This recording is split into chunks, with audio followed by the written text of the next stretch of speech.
বাইরে যাব, কারণ আমার ছোট্ট সোনাটা খুবই কান্না করছিল। ওর মন ভালো করতেই ভাবলাম ওকে একটু বেরিয়ে নিয়ে আসি। তাই ওর দাদু ঠাম্মির সাথে দেখা করিয়ে বেরিয়ে পড়লাম বেরু করতে। এই যে দেখো কত আদর খাচ্ছে মেয়েটা।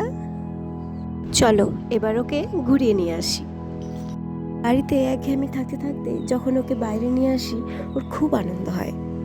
বাইরে বেরিয়েছি আর কিছু খাবো না তা তো হয় না, তাই একটু খেয়ে নিয়ে গেলাম ডাব কিনতে। পর এখান থেকে যাব আমার মায়ের বাড়ি। আমার শ্বশুর বাড়ি থেকে মাত্র 2 মিনিটের রাস্তা। আর আমার মায়ের বাড়ি মানেই আমার মেয়ের চোখে আনন্দের রাজ্য। এতক্ষণ দেখছিলে কেমন চুপটি হয়েছিল, এবার দেখো। এখন তো দিদুনের কাছে আছে, ঠিক আছে, মুখে হাসি ফুটেছে।